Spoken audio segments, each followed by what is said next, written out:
Jeff Elkins, and this is the Dialogue Doctor Podcast. Today on the podcast, I sit down with author John Krause to talk about his science fiction fantasy work in progress and adding emotion to action. All right, right now, I need you, or maybe after you listen to this podcast, at some point today, I need you to go to Amazon and I need you to go look at the book, The Dialogue Doctor on Writing Emotion. It's my new book that's out. It's got a green cover. I'm really proud of it. It originally had a goofy name. It was like The Dialogue Doctor and the 8 Magical Dials of Emotional Intensity. But as I was reading the book and as I was doing my final pass through, I was like, you know what? This is not a goofy book. This is a serious book.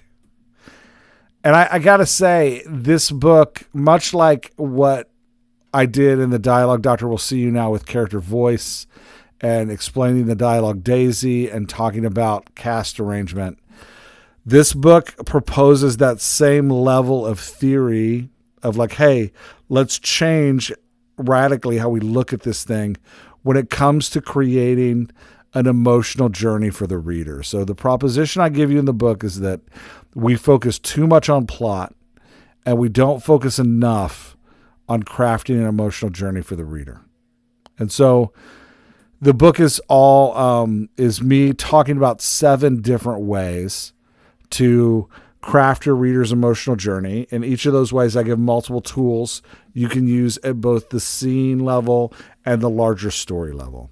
So go check it out. I'm really proud of it. I think it's a work that could really help people, and that's what makes me excited. So, The Dialogue Doctor on Writing Emotion, it goes live on Amazon on Monday, March 23rd. So if you're listening to this on Patreon, you're probably getting it before Monday. But if you're listening to this the day it releases on like Spotify or Apple or YouTube, Monday, March 23rd, 2026 is when this book comes out. Please go get it.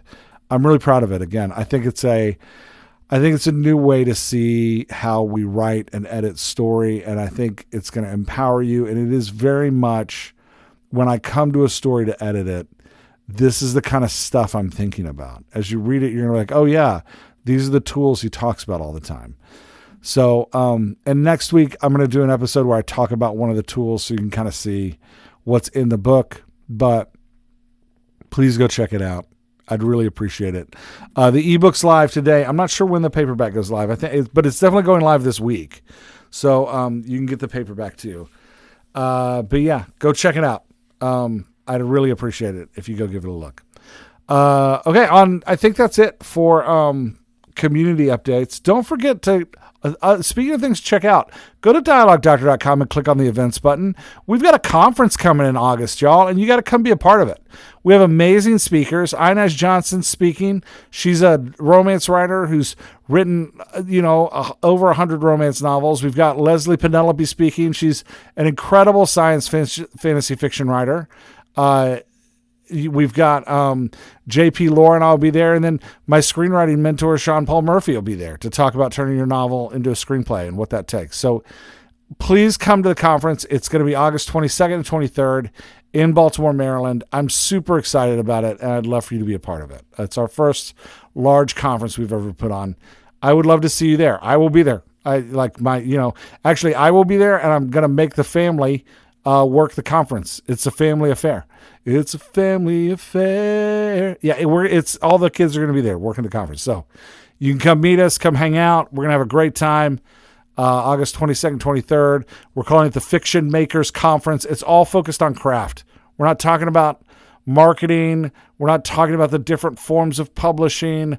We're not all that stuff you can get anywhere and everywhere. We're going to focus on things that people don't talk about, right? Like, this is a craft conference. We're talking about the craft of writing fiction. So come and join us. It's going to be a lot of fun. August 22nd, 23rd. You can get your tickets. Go to dialoguedoctor.com and click on the events button in the menu. And you can get your ticket there. And I hope you'll join us. Okay, I think that's it for announcements and conversation. Let's get into the discussion with John. All right, I'm with John. Can you hear the background music behind me? No. I don't hear anything. No. Okay, great. Okay. There's like the place I'm at uh has a constant stream of kind of like jazzy elevator music going. So it's pretty loud for me, but I was hoping Oh, I'm okay. glad my microphone's canceling it out. Good microphone. Yeah. Yeah. Yeah. Um, all right, man. So tell anybody listening where you are with writing, what you're working on, where are things at. Yeah, sure. So I'm working on a young adult science fiction. I'm hoping to be a trilogy, but I'm focused right now on book one. So this is going to be Joan of Arc meets Star Wars, is how I'm thinking about it. So it's taking the historical Joan of Arc story, but putting it in space. So Nice. a young poor peasant girl who receives divine messages, and she becomes propelled into leading an army to uh, save her planet from destruction. And so I'm trying to mix. I guess my angle on this is to mix like medieval style weapons and tactics and an agrarian sort of lifestyle, just the way that 15th century France was, but also with some sci-fi elements, Yeah. adding in plasma and energy shields and batteries and ships that sail on the solar winds, things like that. So, Yeah. Yeah. excuse me. So that's what I'm. So that's kind of. I guess you could call it castle punk, maybe. If that's I love that. something. That's a great Yeah. name. Yeah. To take kind of the old, an old style thing, and then stretch the technology. Yeah. So I've got like a whole. I mean, I've done a lot of planning, a lot of brainstorming, and taking just tons and tons of notes, which is a part I enjoy. Doing the actual writing though is sometimes proves to be difficult for me. Yeah. I'm aiming for 80 to 90,000 words. I've got about 45,000 words um, written down now. So about halfway there in what I want. And you and I had gone over chapter one just a few months ago in one of these sessions. And so now I want to talk about chapter three, which is essentially gets us into the inciting incident. Hmm. This will show us this is a very action heavy running around. There's a fight sequence. Yeah. Super There's emotional too. yeah, Really there's stuff. emotionally Yeah. charged. Yeah. Yeah. Yeah. So hopefully showing a lot of, yeah, I think this is a really good chapter, especially early, showing a lot of character building, world building, Hmm. and I hopefully I suspense and loved it. I thought you did a great job with it. Um, I want it to be, my notes are going to be mostly around increasing the emotion, like threefold. But I think you really nailed the action and the descriptions are great. yeah, Um, great. Thank you. you also do a really good job of driving it with dialogue, which is hard, right? Like when you're writing one of these like moving action chapters where there's like a huge battle scene, it can be tough to like get it dialogue centric where you're really getting to hear the character's voice. And you've done a really fantastic job with that, man. It's really good. Yeah, thank you. Thank you. So Um, just to catch, I guess for any listeners, just to catch them up a little bit. So it starts out, my character's name is Laura, and that is a an homage to Joan of Arc because she was from the province of Lorraine in France, the nice. Maid of Lorraine. So I just Laura is her name as a play on that. And so the first chapter that we had gone over is where Laura is trying to stop a grain thief because the town is low on grain, and they are pitted in both a interplanetary war with another planet, but also a civil Hmm. war on their own planet. So they've got two fronts that they're fighting on. And her town has been raided in the past, and so they're very cautious about and very protective of their grain. So because Hmm. winter is coming, and so she in the first chapter, we see a scene of her stopping a grain thief who turns out to be a small boy who lives in the town who's very poor, and he's just trying to steal some grain to feed his own family. And he shows up. His name is Beto, and he shows up in this chapter three. Um, we find out that Laura is turning 17 that day, which is also traditionally in her town the day that girls get married. Mm. So she is betrothed to an older, like a guy in his 20s, so a few years older than her, and she doesn't have any particular concerns with him, right? He's not a bad guy or anything. Yeah. But she is longing for more. Like, is this it? Is this, she's more than happy to follow her town's traditions and customs and get married, but she does deep down have a longing to kind of do more with her life. And so Yeah. those are really the first two chapters. She's getting for her wedding. She's there at the altar, and she's in front of a crowd, and she's about to say, I do, when a missile comes in to the town square where she's having her wedding ceremony and blows everything up. And so that's where we start in this chapter. So a couple questions before we start talking about notes. Talk to me about Laura's personality and how you want her to come across to the reader. That's a really good question. And I feel like even though I've been writing a lot of this and done a lot of character Mhm. development, that there's still a lot I need to flesh out with her. But how I want her to come across is a person who is where like justice is very important to her. And I guess we're talking about values, justice and fairness and equity. Um, and so, she's essentially, at least at the beginning of the book, more or less a rule follower, right? She's not a rebel for rebel's sake. Hmm. Um, like, for example, the town tradition is for girls when they turn 17, they get married. Well, she's not rebelling against that. She's not fighting against Mm. that. She's like, well, this is just what we do, and so that's what I'm going to do. Gotcha. Um, I want her to come across as, but I do want like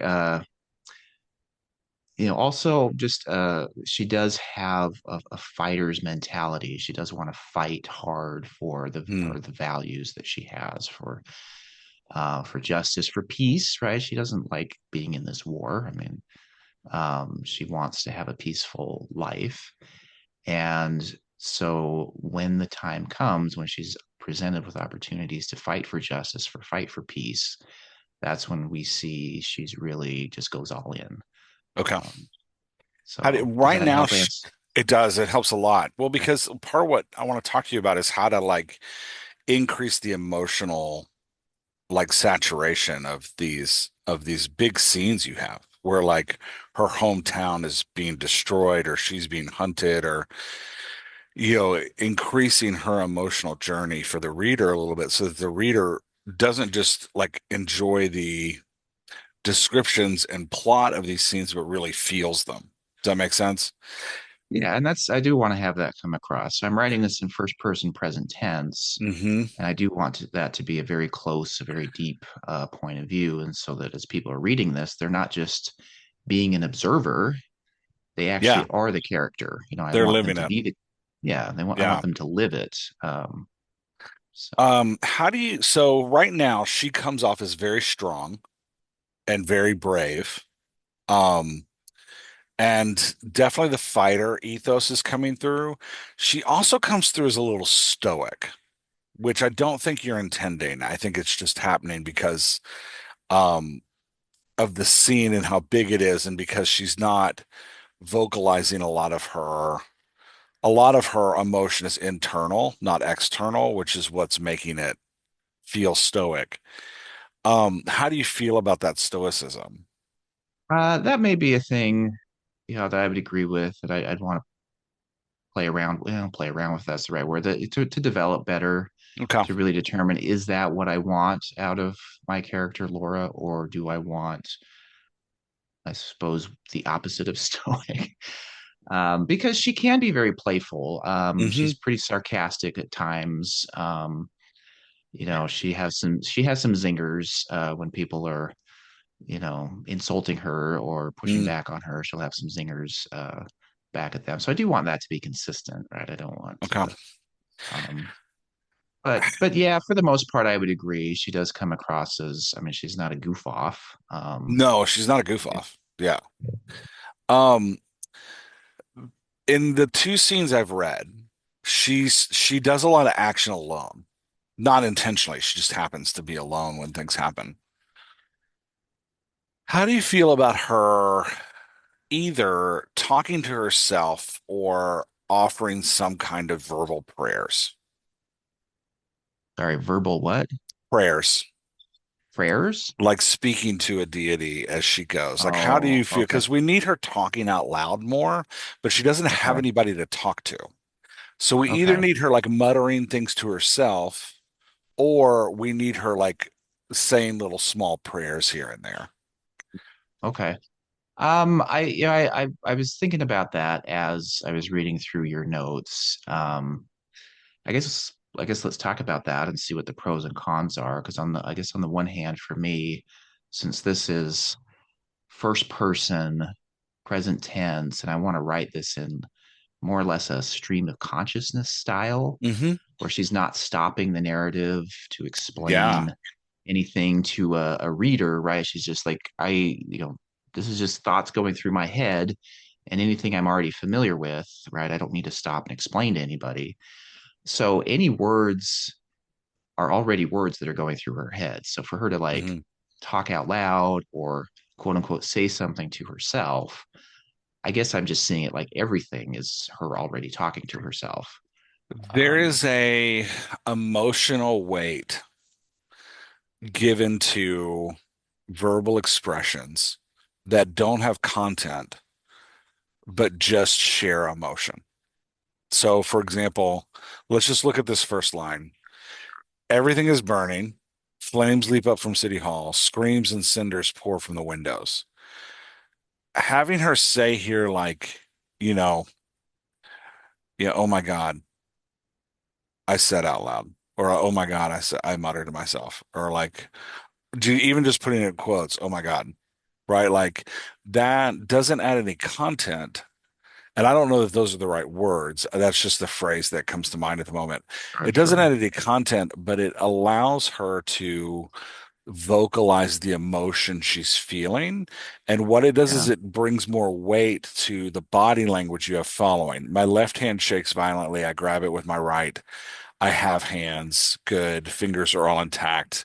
Loose threads dangle from my wrists. The ceremonial events have snapped. Right. Like, so adding a vocalization right now, she's shaking violently, but then she very quickly logics her way out of it internally.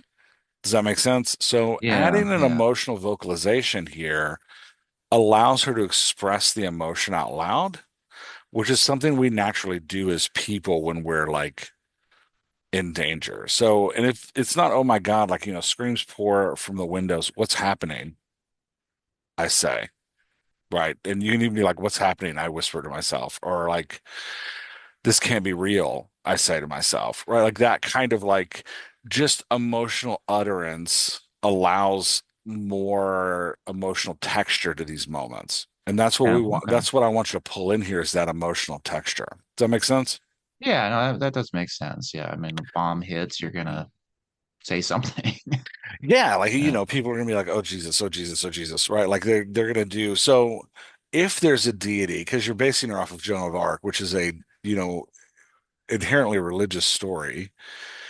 If there's a deity in her world, you could make these minor prayers like, "Oh Jesus, oh Jesus, oh Jesus," right? Like, Yeah. And there is a deity in her world. Yeah, does there she is. play into that, or is that separate from your character? She does, and that happens. I mean, we'll see that more. Um, and so I mean, I am moving. I don't want this to be a religious book. So, you know, understanding the real Joan of Arc history, I mean, she was very pious. Um, and I guess any listener can read up on that. I'm not going to lean into quite that much here. Um, I mean, there aren't churches, there's not an organized religion in this world. There aren't like ceremonies, but people do call upon a deity. Um, Okay. Does so have you given the deity a name, or is it just a yes, yeah. So the deity's name is Maz, spelled okay? Mahz. And So one way to go is to keep her like religiously agnostic in these scenes and have her just mutter expressions of fear, surprise, shock. So here or later, tension and even strength at times. So mm, here, having her say something like, you know, I can't believe this is happening, or what's happening, or, you know, just a small, like, oh no, right? Like, I that's the non-religious side. If you wanted her to say like Maz help us, that would be the I more think that religious would be side. okay because later in this same chapter is when she gets her hands on a stone that is built into a headband. Hmm. And that is what gives her in subsequent chapters here in Act One, what gives her messages. So this is to to mirror the Joan of Arc history where she's Yeah. receiving messages from saints to go into France and liberate Orleans and crown the king, right? So she's Yeah. receiving similar messages to that, and there needs to be a source of those messages. And so she, right away believes, oh, these are coming from our God. That's where these messages are coming from. So I do want to introduce that deity before she puts on this headband and starts receiving these messages. So I think this Yeah. would be a good place for that here. I don't know that giving her devotion to a fictional deity makes this into a religious book, just to encourage you. I don't think it turns it into like you know, I can't even think of a good example. I don't think it turns into like Kirk Cameron movie just because she's there. That's the best I can do. Just because she's vocalizing. So I would put something in here like, Maz help us. Yeah, I yeah. muttered. I Yeah. think this is a good place for that. Sure. Um, and I wouldn't go deeper than that, right? Like I don't want you to have her praying or anything, but she just needs an emotional vocalization here. When we're talking about weighting something emotionally, like weighting a scene emotionally, when you have a big scene, like everything's in flames, you've got screams pouring from the windows, that description's great, but we have to translate it, like you were saying, through the eyes of the vehicle. And you've got the body language, which is one of the kind of four ways to express emotion. You've got the external body language. My left hand shakes violently. I grab it with my right. You've got the inner thought. All my fingers are intact. Loose threads dangle from my wrists. The ceremonial bands have snapped. There's not internal um body language here, but that's fine. You don't necessarily need it. Like my heart raced, or like I could feel the adrenaline pumping through my veins. And then the fourth one is that vocalization. And that's Yeah, and yeah. that's how we're and then adding to that vocalization a tag that has a descriptor to it, like, I whispered desperately. That really that's would be like the maximum emotional impact by putting all of those in one space. And so giving her that like ability to talk out loud helps with that. So now that I know a little more what you're going for, as we talk through the notes, let's keep that in mind. But big, huge moments like this later in the book, when she's in the middle of like a post-missile explosion, her first reaction to it needs to have all five of those ideally dropped into like really express that heavy emotion. Does that make sense? Yeah, yeah, absolutely. Yeah. Sure. Um, so here again, you had this word internal, Canaan. Just have her say it out loud. Um, it allows that visualization of it. So like as the reader's creating that movie in their head, Yeah, yeah. it allows them to see it. Um, you know who's great at this? That's a good example of like cinematically seeing it is Bruce Willis. You ever watch like any of the Die Hard movies? I've I need to I need to watch the first one because that one always comes up as good storytelling. I saw Well, it's kind of the parts. basis for like the how movies are made today, like Yeah. the 90 to 120 minute. frame is kind of based on that. But he's a good character to kind of visualize what I'm talking about because in most of Die Hard, he's by himself, but he's Right. constantly muttering to himself. And you're like, why is he talking? Well, because in real life, he'd probably just be doing what he's doing silently, but he's talking because it pulls us into that emotion. Does that make sense? Yeah, yeah, that makes sense. I mean, yeah, we're writing fiction, not trying to recreate real life exactly, right? This is a Well, we're trying to create real life emotionally, right? real life. Like, Yeah, yeah. I mean, I guess I could. yeah. Yeah, just the it's the verisimilitude of life, right? Yeah, and we want the readers to feel what our characters are feeling. And so while we're not creating like, while the like missile and how it works doesn't need to be explained to the reader. Like that's, Hmm. we don't need to create real What life in kind of that way. propellant it uses, and Yeah. all that. Yeah, Did they feel it with diesel? Like, it doesn't need to be explained that way, but the reader needs to be able to connect with her emotionally. And to do that, we have to use all of the tools that we use emotionally. And that's where it needs to like represent, if that makes sense. yeah. No, that Um, does make sense. I love that you get an early conversation in here, where he tells her to run and hide. It's really great. Really good use of like dialogue in the midst of panic, which is hard to do. Most authors, I know are just going to drop paragraphs here about how everything's on fire, and you've done a really good job of helping us see things. In this So, and scene, oh yeah, go for it. well, I just want to say kind of these two sections here with her talking to her fiance, Hmm. Cannon, and then this Mr. and Mrs. Shax, who are just kind of side characters that don't show up again. But I mean, this I want to also portray, and as we had talked about in our last session of the misogynistic, at least the it's kind of the same sort of world that Joan of Arc grew up in, where it was all male driven, and so she had a much harder time to rise to the top. Yeah, You would encourage me to write in that same way, which I agree with. So here, like the man says, go hide. Like go he's hide. giving her a direct command and Yeah. he expects her to obey, right? Like that's part of their culture. Hmm. And so and that's kind of her first reaction. It's like, yeah, well, the man in my life tells me to do this. I better do it. Um, Yeah. But this last exchange is perfect for what you're talking about. The like, I'm coming with you. I say, absolutely not, he replies. That's perfect for what you're going for. That, yeah, it really does come across of like, oh, she's treated almost childlike in this yeah. culture. Yeah. Yeah, I love that. Um, I want a little more with the shacks, and the reason I want more with them is you've painted this really like touching picture, right? Chairs and tables are overturned.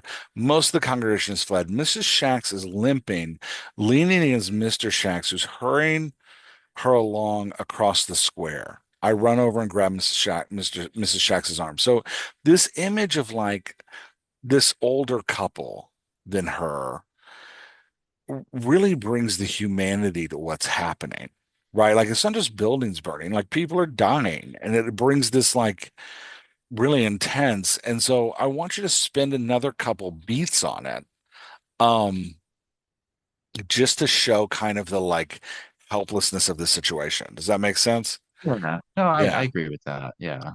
And again, not more content, just a little emotional pop to it. So like she doesn't look fine, blood pouring out of the gash at the knee.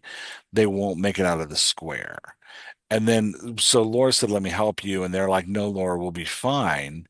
And then I'd have Laura be here, like, like really let me help you get out of here. And he needs to be like, Laura, like you you need to get out of here, Laura, Mr. Shack says, and then let her protest, let her just be like, but, and then he can be like, go. Right? Like, and I'd actually have him like push her away. And so Yeah. then she obeys, and as she obeys, this a man screams, followed by a dull thud and groan. Like it's really great. Um, does that make sense? Yeah. Yeah. No, Yeah. So I just agree with that. Yeah. Yeah. just We talked about that in the previous session too. Just have a little more like exchange um to kind of build up yeah. that emotion there. I So hate to say it, man, it is kind of math. it is kind of like the longer the reader spends in a moment, the more likely they are to feel it. And so if you can take it, you've painted this great visual image. I don't want you to lose it. I want you to know a little more what this is. I ask you this question here, and after I ask it, I like two paragraphs later, I immediately remember that we talked about this in the first piece. And so you can just ignore that because I do know what Yeah, that I, is. You describe it in the first one. Yeah. yeah. I Um, mean, everything that's in here is, like the things you said. Do I know what this is? Yeah, it's been explained yeah. in prior chapters. So, Um, again, here, let her vocalize. It can be very similar to the vocalization above, 100% emotional vocalization, like oh Maz or, dear Maz, like just an utterance. So like the hum of the mount fades in the direction from which it came. So she just like saw this guy get hit by this, horse motorcycle thing. And so let her like you would if you saw somebody get run over by a motorcycle, right? Like that let her like vocalize that emotionally. Does that make sense? yep, yep. Yeah. But I think this is all great. I love what you've done here. It's really strong. Um, you have her faint crying. I poke my head in the alley. Who's there? The crying stops, followed by sniffles of a small child. Glass shatters behind me. I rip around, but no one is there. I lean my head into the alley again. It's me, Laura. I'm a friend. Come out, I'll keep you safe. You kind of have two beats of dialogue here. It's me, Laura, and then I'm a friend. Come out, I'll keep you safe. Let him cry in between those. Again, you've built this amazing scene of her finding this kid in an alley. What I love about what you've done is everybody's told her to go away and help, but she's still looking for the opportunity to help, which speaks to that kind of like bravery of the character, of the personality. And so just sit in that one more beat and like let it resonate that like she's looking for this person. Does that make sense? Yep, yep. Makes Yeah. sense. All right. How do you feel about all this so far? Uh, all good comments. Okay. Great. I like it. I'll Any be pushback? rewatching this. No. Okay. All right. You gotta tell me, man, if you're like, I don't want to do that. Yeah, so here's another one. Beto's chin is stained with Summerolean juice. I couldn't remember. Is this something we've covered before? I might have added that after we had our session. It's Okay. she's in the town square with Beto in chapter one, and she has a coin and she wants to buy him some bread since she just like, you know, he was trying to steal grain. She returned the grain to the judge, but she didn't want him to go away empty-handed. She didn't have enough money for a loaf of bread, so she bought him what's called a sand melon, just a piece of fruit, which I Gotcha. explained. Okay. So I kind of wanted to so I added it here just as a callback of like Yeah. No, it's he great. ate it, and so he hasn't been home. Yeah, He's yeah. still been out in the streets. He hasn't washed it off. Like it's just essentially just a callback to that. Yeah, I love that note. And it's a great, like, you're talking about building these moments that show who she is. And it's a really cool moment of like compassion for him. So calling it back here is really good. I really like it. Um, again, I want to sit in this moment with him for a second. So have him protest, be like, no, I can't, like, I can't go out there. And then have her be like, come on, let's go. Right. Like just to show that like brave and moment. now that yeah, we're talking about this, like, oh, well, this is almost like a very fast switch in roles. Like before, the adults are telling her, "You get out of here." Yeah. They're telling her what to do, and Oh, she's protesting a little bit. And now she's got kind of the power in the relationship because she's talking to a 10-year-old kid. hmm. And so now she's making the demands, right? So it's kind I of love that. And you almost want her to say something like, I'll keep you safe, right? Like to contrast how they were just sending her away, let her let her kind of lean in. I love that. I didn't catch that, but I think that's awesome. Um, here again, I need something out. Like I'd like you to take this little line that she's thinking, and I'd like for you to put it out loud. Yeah, okay. That's a good dialogue. I could yeah, that makes sense. I think that makes sense as a out loud. Yeah, and it just helps us visualize him and her kind of negotiating where they're gonna go. Like we'll hide in my bedroom closet underneath the winter clothing. Having her like, come on, we'll go to my house. We'll hide in my bedroom closet, and then have him be like, what about my mom?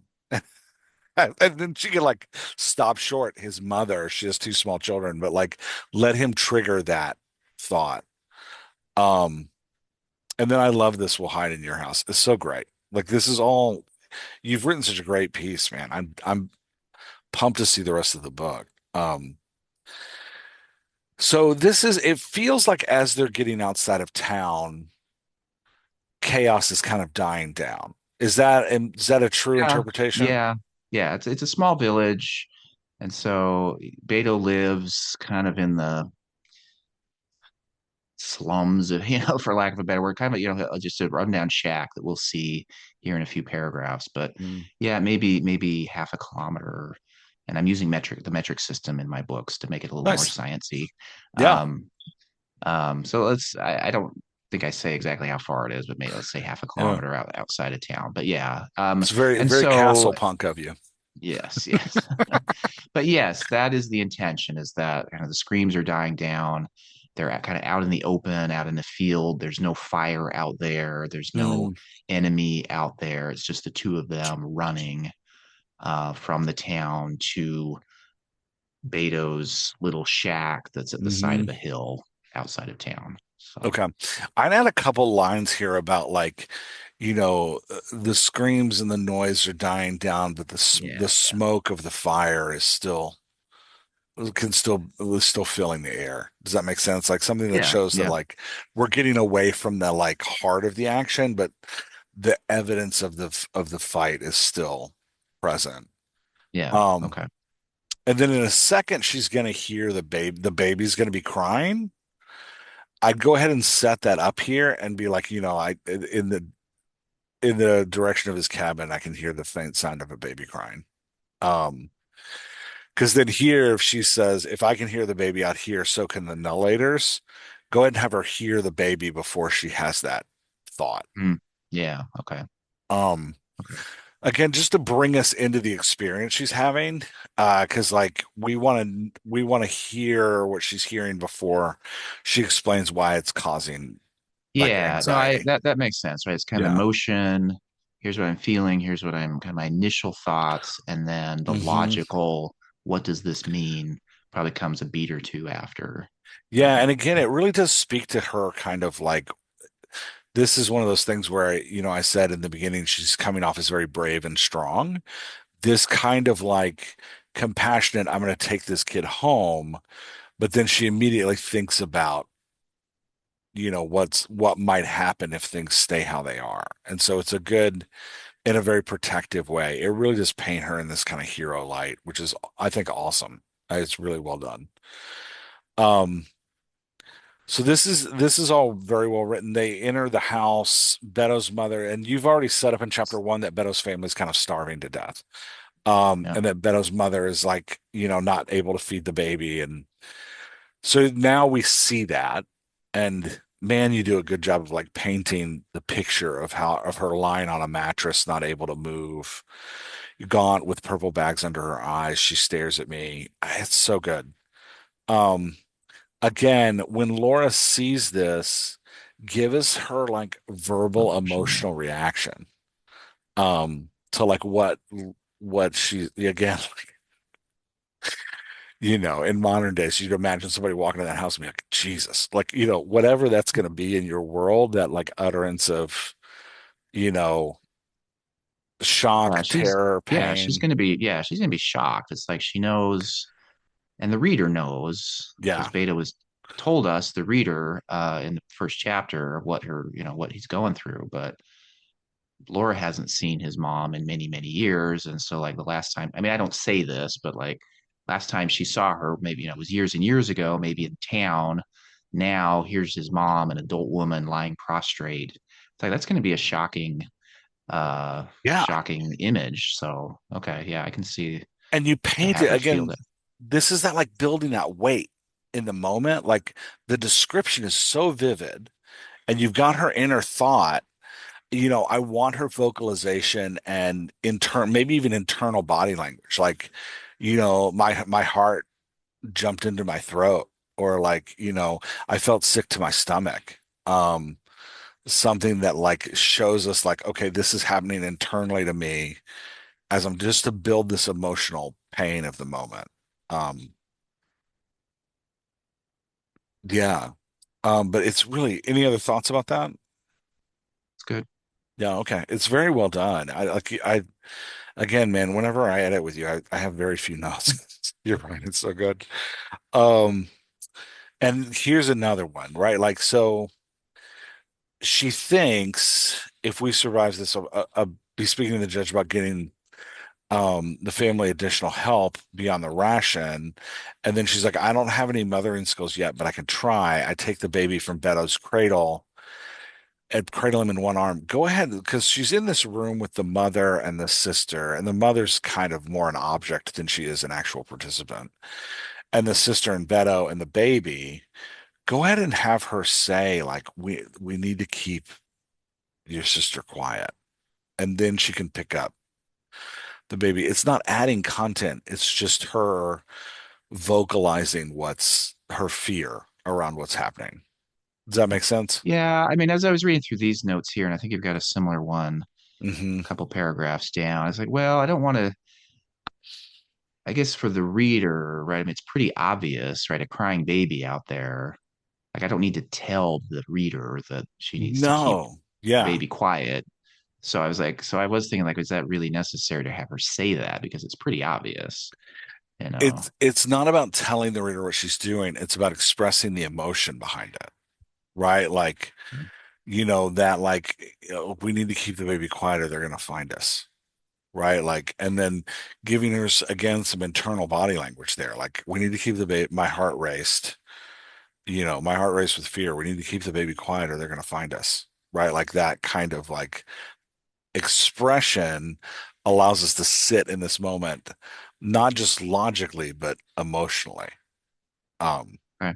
Okay. yeah. Yeah. Yeah. Yeah. And then same here, like, just expressing, it's not about telling the reader, reminding the reader that she's worried about being found. It's about allowing her to express her fear out loud. Does that Yeah. make sense? Yeah. Yeah. Makes Um, sense. Playing into again like the movie of the reader's imagination, allowing the reader to like visualize what's happening. Um, so here you kind of lose the other people in the house. So she peeks out the window, she sees these people coming, and then we have this like description of, what's happening to the grain, and then the room spins and her stomach's like her crop is gone, a faint hum, she peeks out the window, the men are laughing, she ducks behind the window, they don't come back until here. Yeah. So we want to keep them as players in this because they very much up the stakes of what's happening, right? Like if it were just her and Beto, they could probably run away, right? Like, and we Yeah. already Oh, know that yeah. like Yeah. Beto's super fast. So, but the problem is you've got this one, you've created this incredibly impossible problem for her where you've got this dying mother on a bed, a baby, and a little girl, right? Like they up the emotional stakes in a giant way. So keeping them involved, so here having her turn to them and be like, hide, It, they're hide under. coming. Yeah. Does that make Even though sense? there's not, yeah, even though there's nothing to hide under or behind in their little No. shack, but Yeah, just she could say that because that's yeah. like hide, and then maybe like, oh, maybe Which realize there's yeah, nowhere to hide, right? she could be like hide and then Beto could like grab his little sister and like huddle in a corner. And then she could have the Yeah, thought of yeah, be like, I guess that's the best we're gonna get, right? yeah, Right? yeah, Like, like I guess we're not, you know, um, but yeah, but giving them a little more agency in here. yeah, yeah. Okay, okay. Yeah, And I think that's good too. Just I suppose I know we're talking about emotion, but I suppose just logically, like the kids are scared and they're little, so for Laura to give them some instructions is kind of a logical, smart thing for her to do. Um, like, Yeah, it's something she would do naturally, but again, I care less about the logic of it. And like it's an 80-20 thing. I care 80% around the you've created this amazing like vehicle moment where she's in an impossible situation in chapter 3. She's terrified, like just high action, high drama. You know, she's protecting kids, and kids are great, especially a baby, because they're kind of in moments like this, they're just the perfect metaphor for helplessness. Does that make sense? And for powerlessness, like so you've put a young girl trying to protect a baby, two kids, and a dying woman against grown ass men. And so the more we call back to them, like there is a calling back to them too much, where you're like every other you're like, stay hidden, like yeah, yeah. strategically, like once at this middle, like once at the beginning, maybe in the middle somewhere. Um, No, I see what you mean. Yeah, I'm going 10 paragraphs where they disappear, so put them back in at least once just to show that they're there, that the stakes are there. Laura yeah, can't just run away. She's got essentially three helpless people she's got to protect. So, yeah. Well, and she can just run away, but she's choosing not to. well, that's true. which is You're right. which You're is right. what She can. communicates about what a Yeah. hero she is, right? Like, is that she could literally just run away. Yeah. But Oh, you're yeah. right. You're right. Um, and again here, emotionally, she has this big moment where the flames leap to the side of the silo. Within seconds, the greedy fire devours our food stores. Again, an emotional utterance here, not content, just a like, oh no, or like that's everything, right? Like a recognition of her pain. And I might put again, I might balance it with an internal. Well, you have the internal here. The room spins, my stomach lurches, and I collapse to my knees. So you've got the and vomit rises in my throat. You've got the body language, internal and external. You've got the inner thought. Add that vocalization, and we've got like all five working together. Um, yeah, this is just you would use this phrase up here.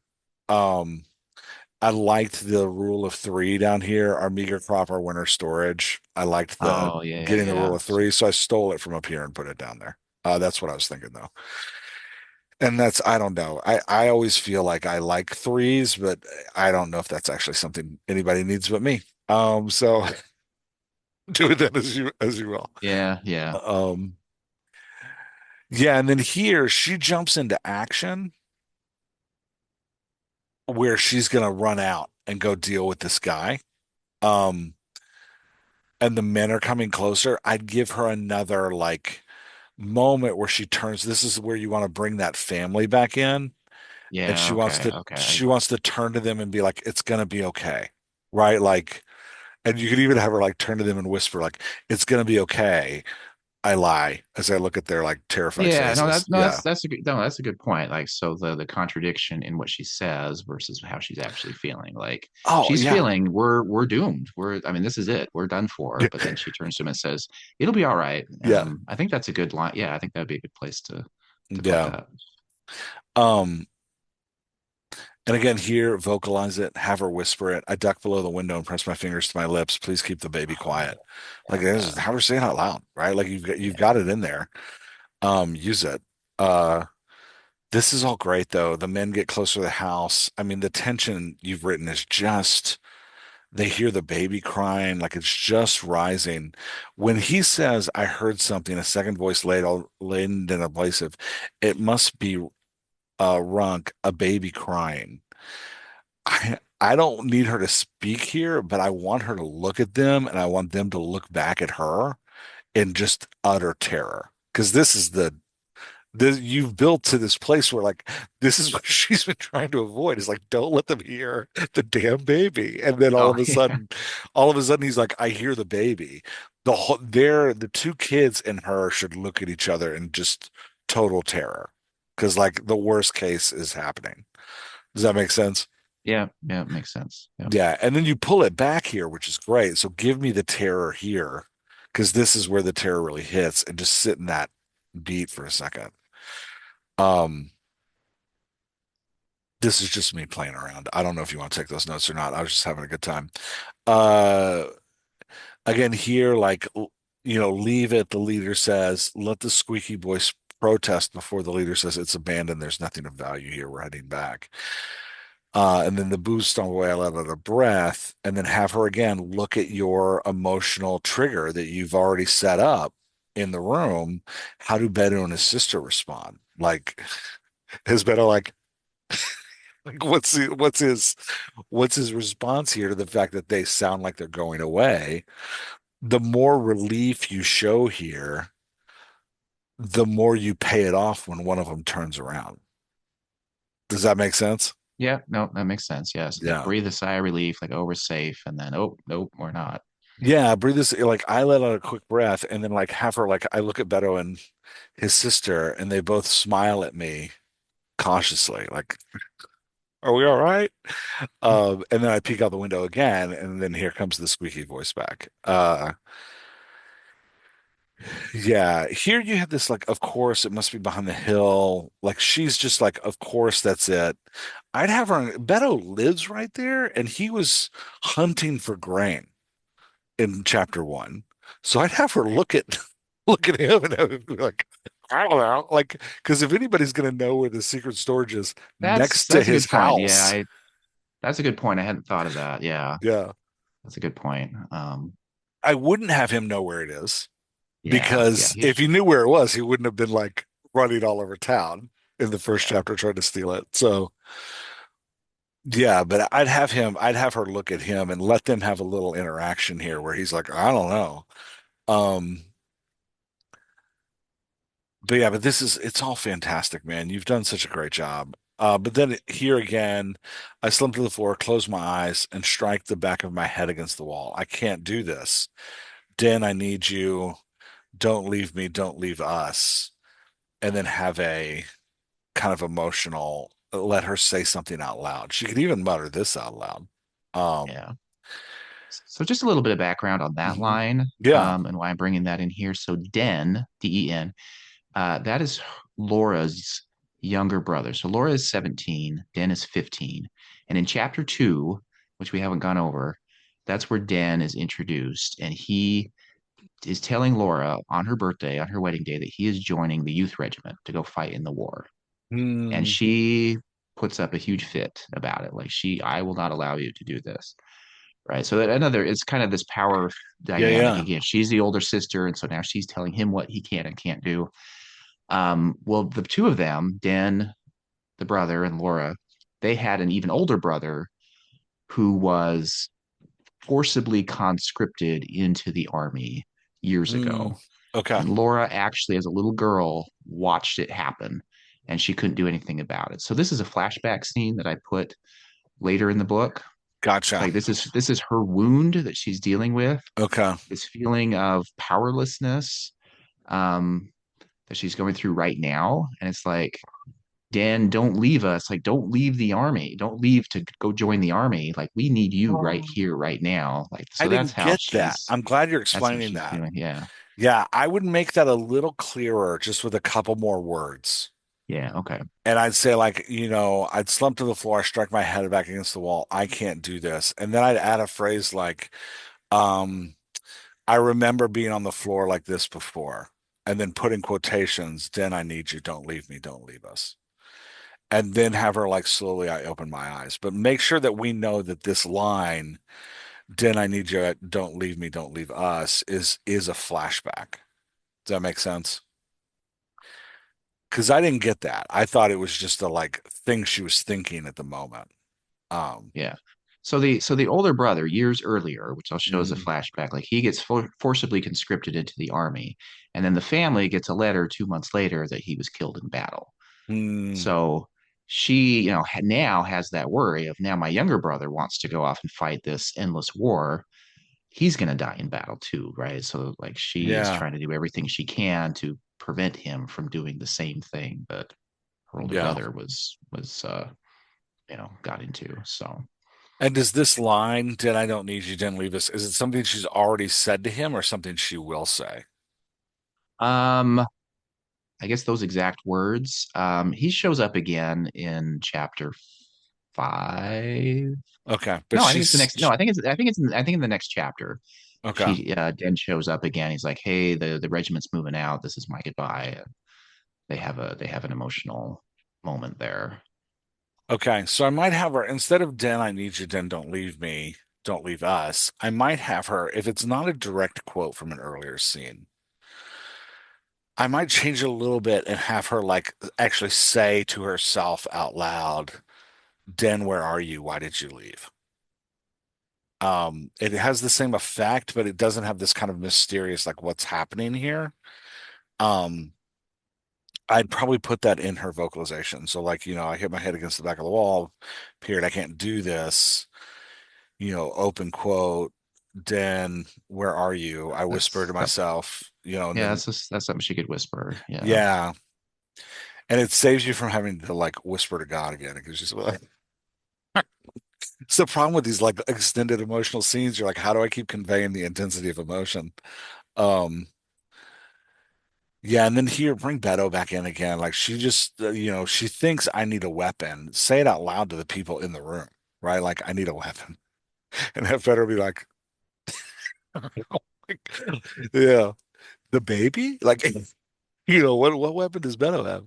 Um, but yeah, this is great. He does hand her a broom, which is great. Um, and then again here, let her say something encouraging. I turn to Anna, she's happily playing with a bracelet and the quiet baby. Let her say something like, I'll be right back.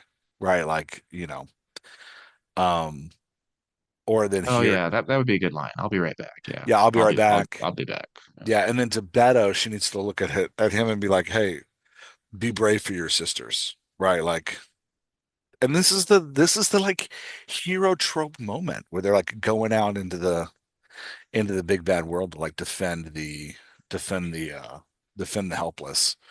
They're always like, I need you to be And this brave, is yeah, okay? Yeah. yeah, and this is a dilemma. This is a choice she's making right now. Is a dilemma. It's like, well, do I save the one or do I save the many? Right? There's either the Hmm. small family that I stay and protect, or do I go save the last, try to save the last of our grain for everybody? Yeah. And this moment you've written here, part of the reason I want you to expand it with dialogue between them is this moment you've written here is this great trope moment that heroes have in the moment of decision where they're like, okay, I am going to sacrifice myself for everybody around me. And so let it hang out by her kind of assuring them that it's going to be okay, even though she doesn't believe it's going to be okay. That like brave face thing. Um, Well, I just want to make a time check. I can talk all day, but just if you need to be done at the top of the no, hour, I'm we're good. I'm good. okay. All right. Well, let's keep going Um, then. yeah, this is gonna, it's too good to cut short, man.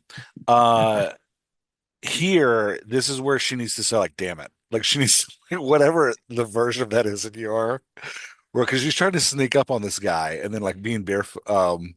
The hum stops. I slow my pace to avoid snapping twigs or rattling petals. Being barefoot often helps. Oh, I thought she snapped a twig. I misread that. Ignore this note. I thought she snapped a twig, so just ignore that. I just misread the line. She might later. I don't know. I can't remember. I don't think she does. I think she does sneak up on him. Um, but yeah, but I think this moment, there's high tension here, man. You did a really good job of her sneaking up on this guy who's looking for this hidden thing. Um, Here you had like, I don't see a dead sentinel anywhere unless he ran off. But the surplus vault has likely been left upgraded.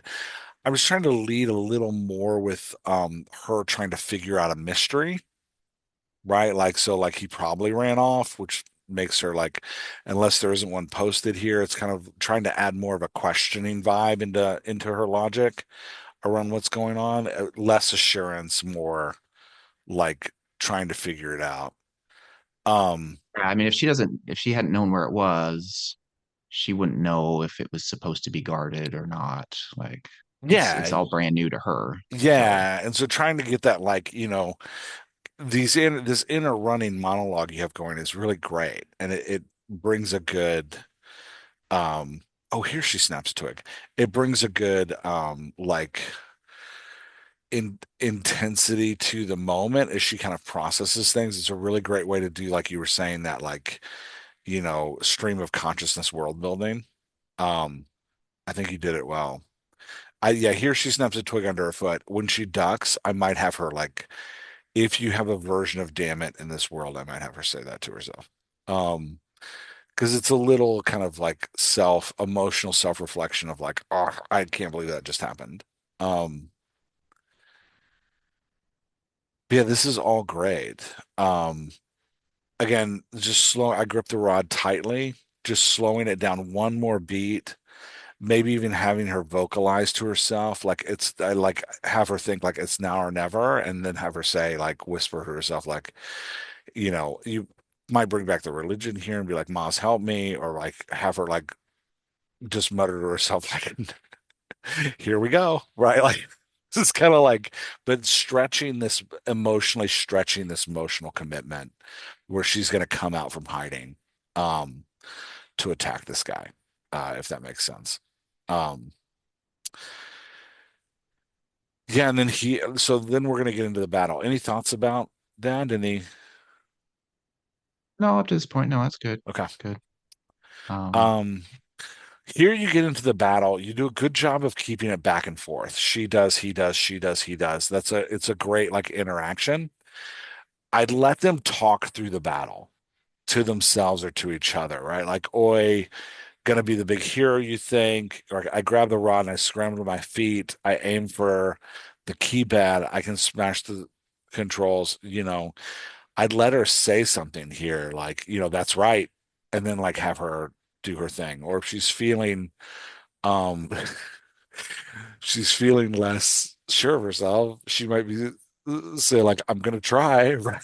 Like, but let her kind of let that back and forth go, and then let him, like, you winch, or like, leave that, something that he like speaks through it. He swings at her head. Let me know how close he gets, because it yeah, builds the okay. tension Okay. to it, right? Yeah. And then I slam the rod into So, his. Oh yeah. well, so like, when I saw these things here, let Runk talk 3 times, it's like, oh, I mean, I don't want him like having this verbal battle, but I guess as you're saying this, like, is this really more, are you thinking more like just, yeah, like leave that alone, or It's the let's have it, same. girl, or something like Yeah. instead of this, I guess I was thinking more like, oh, they're going to be kind of this exposition where they're revealing, I don't know, like No, I don't want them you're thinking, talking in sentences. Like, we don't need the yeah, Princess okay. Bride where he's like, I see you've learned to do a galipa. Like, we don't want Oh, that. yeah, We want like yeah, a emotional expression of like, yeah, okay, okay. leave that, like, stop it. Like, you cut it out. Like, just these like Okay, that emotional that makes expressions. Yeah. that makes more sense. Yeah, that seems to be in line with what we've been talking about here. Yeah. Yeah, it's the same. What you've done in this chapter is really cool, because you step on the gas from the beginning and you don't let off of it all the way through. Like, it is a high octane chapter. And so these vocal expressions are the same as like her when she's looking at the missile burning the town to death. It's that like, what is what is Runk feeling? Is he annoyed? Is he so here's an example of why these kind of vocalizations matter. Um, let's say Runk is like annoyed with her, but entertained. I aim for the keypad. If I can smash the controls, the vault might stay closed, right? Like, Runk says. He grabs the strap of the strapple and winds it up. He swings at my head. That's a like annoyed but entertained Runk, right? Like, but if we did like, if I can't smash the controls, the vault might stay closed. And he's like, cut it out, Runk yells. That's an angry Runk. Does that make Yeah, sense? So yeah. like, you can shape his emotional texture with these like non-content driven vocal expressions. Um, Yep. Yep. yeah. Okay. And can you see though, like how if I change those, it actually changes the texture of the scene, the emotional texture of the scene. Like, is he enraged? He's going to yell one thing. Does he think it's funny that he's fighting this little girl? He's going to yell another thing. Does that make sense? Like, Yeah, and it might be both, right? At first, Like Yeah. she slams this iron pole down on his wrist. Like he's just been attacked. Like, what's happening here? Hmm. Who is this? It takes him a few beats to realize, oh, this is a girl. She's in a wedding dress. Like, now it's kind of funny. Like, at first he's mad, and then he gets Yeah. amused. Like, I think that would actually be good for this exchange here. Yeah, I think that'd be great. Or even reversing it, having him used, and then when she hits him, being like, "You bitch," right? Like that's where it's like now it gets real.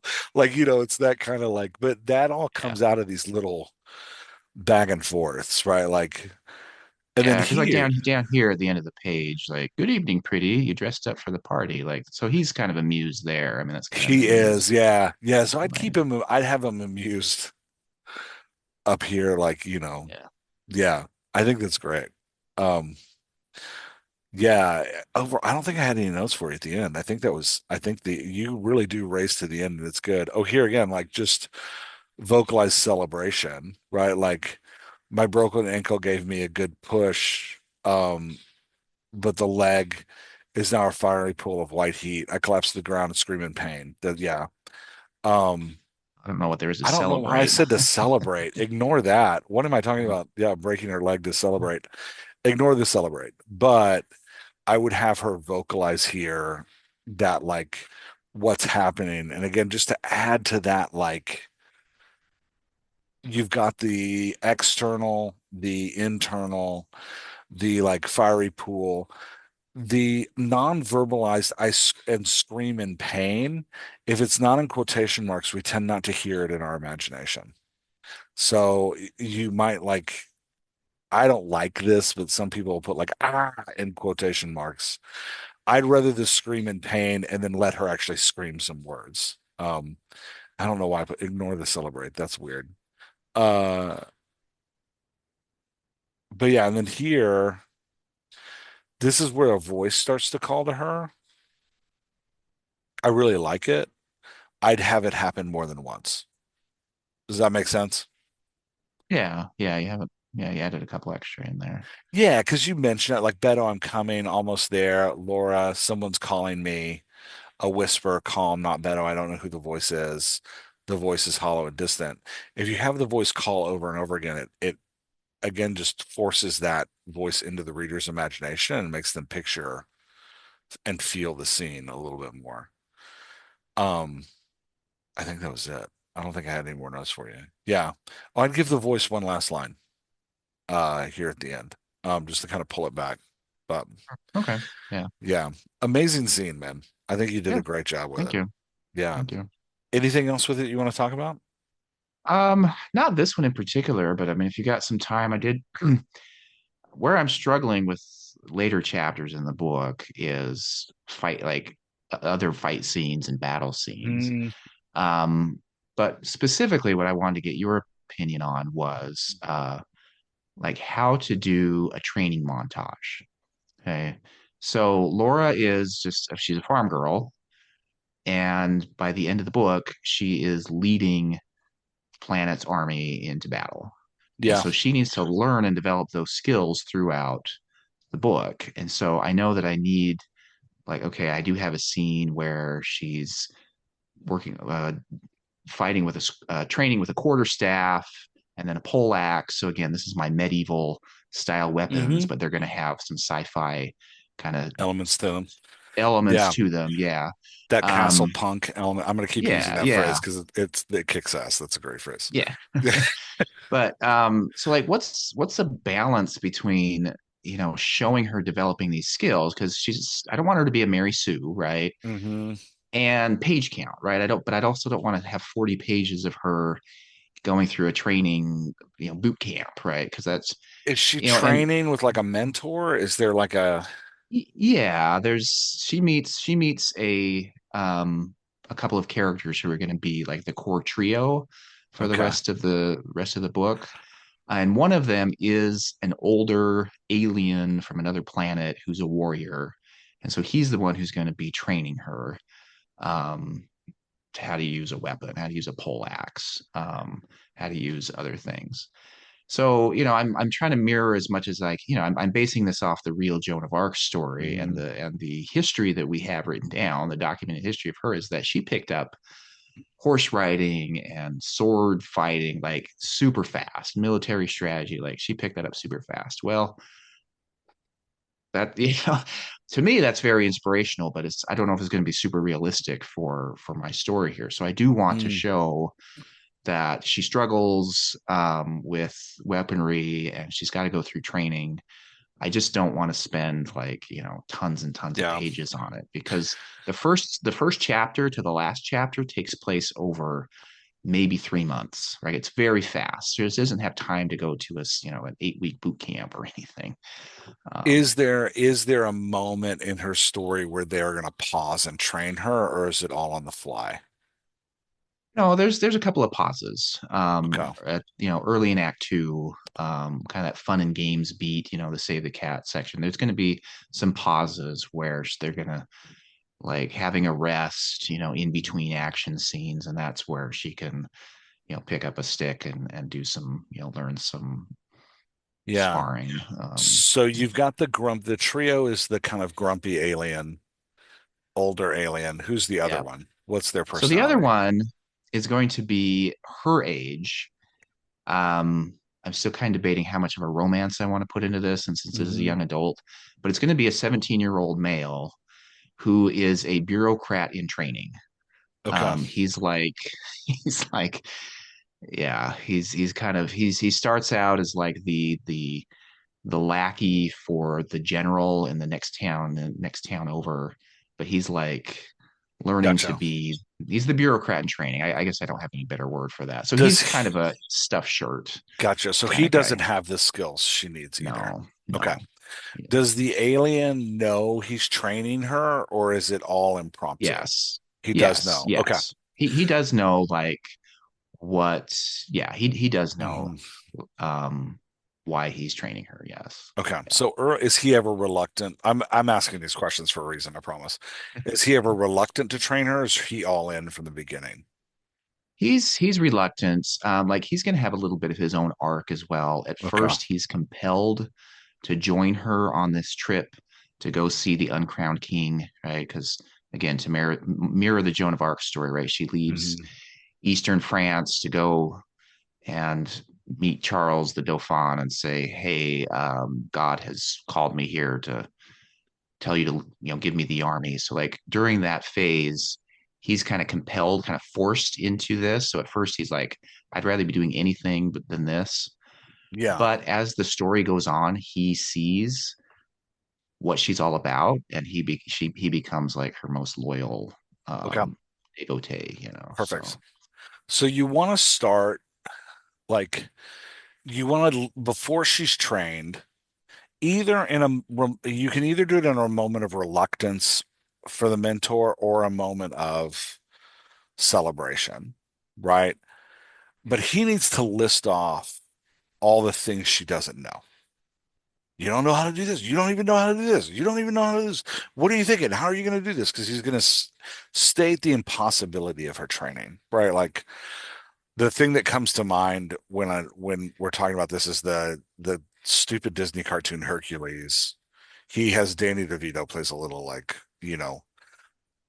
fawn character who's the trainer of heroes, and he meets Hercules and he's like, there's no way we're never gonna get you trained, right? Like, and you want that kind of moment of like, or like yeah, when Yoda first meets Luke and he's like, no, like it's like that. You have that moment of like, you have too much to learn, right? And so, but what you're doing with that is you're kind of building a list.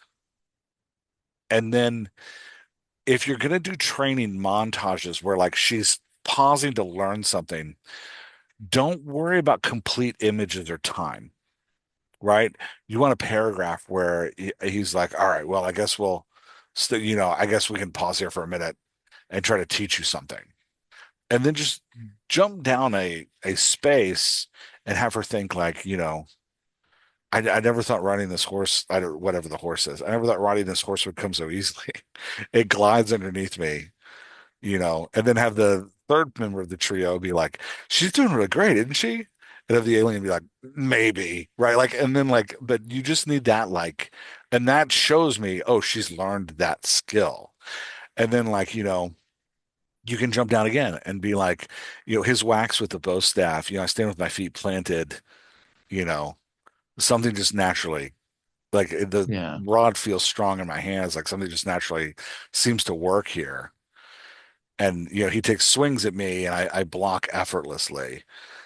And then, the trio guy needs to be the one that's like, the third guy, the bureaucrat needs to be the one that's like, are you sure you've never done this before? And then the alien needs to be like, I can tell she's never done it before. Right. Like, but that, like, and then show her, like, whack him in the leg or something. But you just need little bitty paragraphs. Yeah, yeah, yeah. Don't worry about time and don't worry about complete pictures. Does that make sense? Yeah, no, I think that's, I've seen a couple videos and read some stuff on that, and I think that's kind of what I read. And another thing too, which I haven't done, but I guess something to consider is that, the main character starts out in chapter one already demonstrating a skill that they're going to use later. So like Hmm. Katniss, her thing is the bow and arrow, and she's, chapter one, she's already showing us that she's skilled at that. Yeah. Or even, Luke Skywalker, we don't really see it, but he says, or, people say, oh, he's, the best bush pilot in the galaxy, right? And so that way, when he's actually flying into the Death Star, like, okay, we already know that he's good at this. And so even though we don't actually see it, we're kind of told that. So I guess I'm kind of thinking, okay, is there something she can be doing in chapter one with a knife or a farm tool, right? That already shows she's got a skill with that helps her learn a more powerful weapon later. Yeah, It's either way. You could, but you don't have to set it up that way because you do have this kind of like divine intervention with the thing she's got on her head. You know, you can just show that she is shockingly good at these things through a training montage where the two characters respond to her differently. Does that make sense? yeah, yeah, Yeah. And if you keep the angry, like grumpy and reluctant, when he's not in the end, it'll be a big deal. yeah, It'll be a big payoff. When he finally looks at her and he's like, "You're ready for this." That's a big payoff, right? Like, yeah, yeah. um, big emotional payoff. But yeah, I just read a book. So I heard you called in dead, by I think it's James Carey is his name. It's not an action book at all. It's a comedy. It's a dramatic comedy. But he does a montage where he's explaining to it's first person present, like you're writing, and he's explaining to the reader who his office mate is. And he'll be like, he always turns and asks me weird questions. And then he just starts going into this series of like, this is the question, and one of the questions is like, how does it feel to be a straight man that's becoming extinct in America today? And then he like answers, then he's got his answer, and he like spaces down, and he's got like another weird question, his answer. He spaces down, he's got like another, and like it's this thing of like, oh, I know these aren't being asked at the same time. This is a montage of like moments. The space kind of speaks that to the reader, and there's no like setup or pull out of them. They're just moments that happen, and it's like flashes of time. I think you can totally do that. Yeah, Yeah, yeah. Okay. yeah, Okay. yeah. Yeah. All right, man. Anything else you want to talk about? I'm sure we could talk about lots of stuff for all day, but no, this is good for now. I mean, this is Okay. plenty for me to go off of. This is great. I So love the book. I'm really excited about it. You're doing a great yeah, job with it. thanks. Yeah, thanks. I'm excited Um, too. So, all right, let me hit stop and we can talk a little bit more. All right, that was my conversation with John, and hopefully you're able to take some of that and apply it to your own work. Don't forget the Fiction Makers Conference on August 22nd, 23rd in Baltimore. Sign up for it. Come and join us, dialoguedoctor.com. You'll find it there. And also, please go check out my book, my new book, The Dialogue Doctor on Writing Emotion. Go check that out too. Thanks, everybody, and I will be back here next week. Bye, y'all.